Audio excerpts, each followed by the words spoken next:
Do you remember our beautiful story from last night, little one? We learned about Isaac and how God helped Eliezer find the perfect wife for him.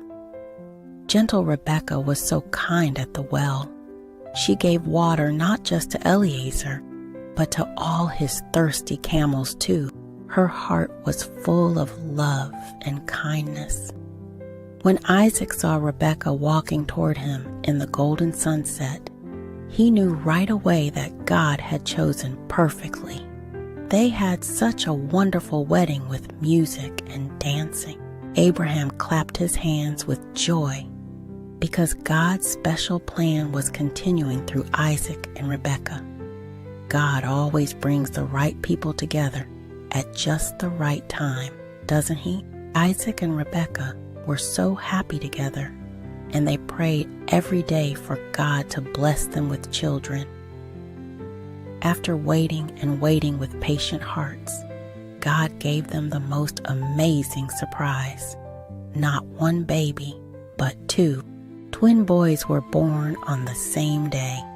The first baby to come out had reddish hair all over his body like a fuzzy little bear, so they named him Esau. The second baby was born holding onto his brother's heel, and they called him Jacob. Even as tiny babies, these two little boys were very different from each other. Esau loved to wiggle and move around, while Jacob was quieter and gentler. Isaac and Rebekah loved both their boys so very much, watching them grow bigger each day with hearts full of wonder. As the years passed, the twin brothers grew up to be quite different indeed. Esau became big and strong with muscles like a young lion. He loved to run through the forests and hunt for deer with his bow and arrows. His hair was thick and reddish brown, and he always came home with dirt on his hands and leaves in his hair. Jacob was gentler and preferred to stay close to home. He helped his mama Rebekah cook delicious meals and take care of the sheep and goats. Jacob had smooth skin and gentle eyes that sparkled with kindness.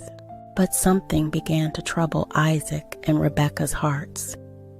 The brothers started to argue and compete with each other.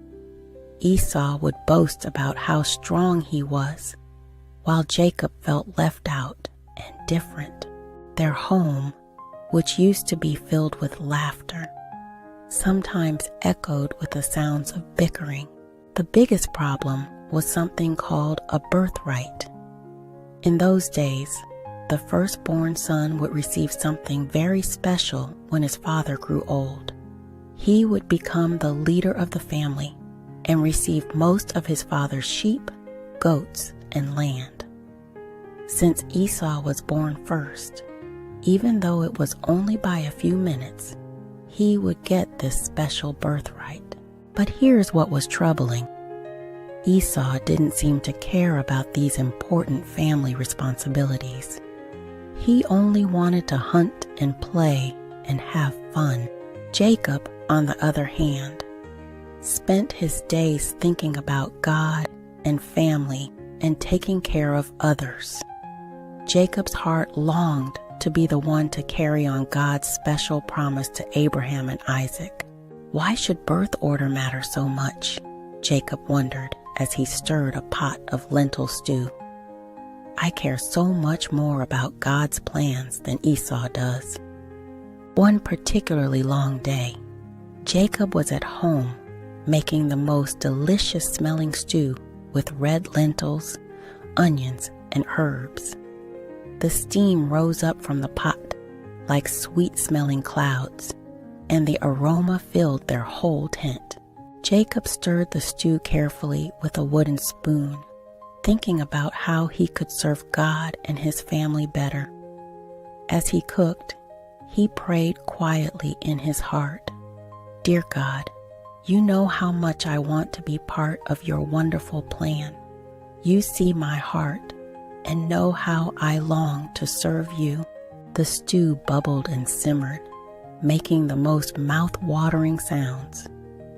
Just then, Jacob heard heavy footsteps approaching. Through the tent opening, he could see his brother Esau stumbling toward home, looking tired and dusty from a long day of hunting in the wilderness. Esau came crashing through the tent entrance, breathing heavily and looking completely exhausted. His face was red from running, and his clothes were torn from pushing through thorny bushes. "Jacob," Esau gasped, holding his rumbling tummy. "I'm so hungry I feel like I might faint. That stew smells incredible. Please, please give me some right now." Esau's eyes were wide and desperate as he stared at the bubbling pot, but Jacob felt his heart beating faster. This was the moment he had been thinking about for so long. "I'll give you this delicious stew," Jacob said carefully, "but only if you give me your birthright in return." Esau looked confused and impatient. "My birthright? What good is a birthright if I starve to death?" Yes, fine. You can have it. Just give me that stew."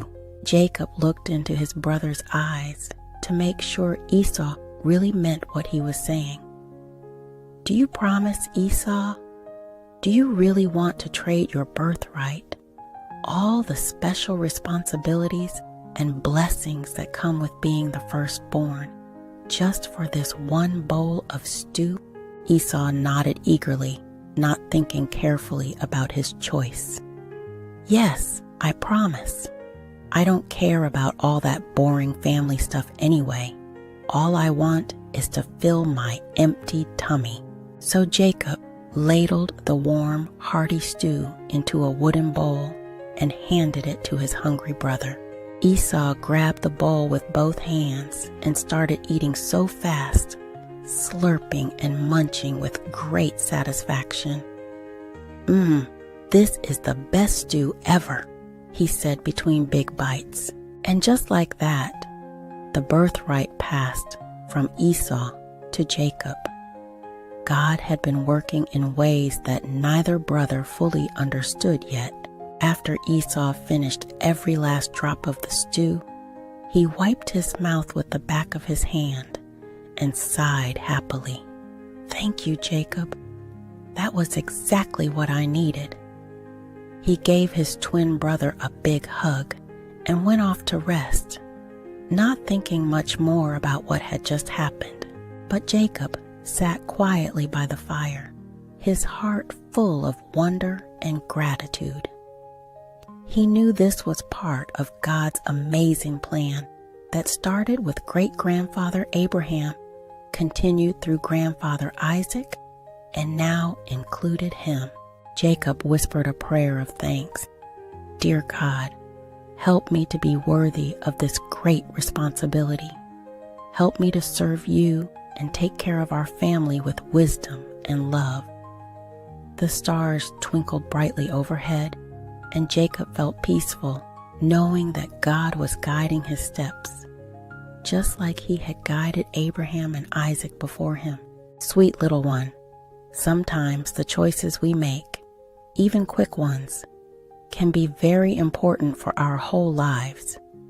Esau traded something precious for something that only lasted a moment, but Jacob valued the lasting, important things that God had planned. Remember to think carefully about your choices and to value the things that really matter, like loving God, being kind to others, and making wise decisions. Close your sleepy eyes now and rest in God's loving care. He has wonderful plans for your life too, and He will guide you to make good choices every day. Sweet dreams, precious child. May you wake up tomorrow ready to choose what is good and right and pleasing to God. Good night, little one. Sleep peacefully in His gentle hands.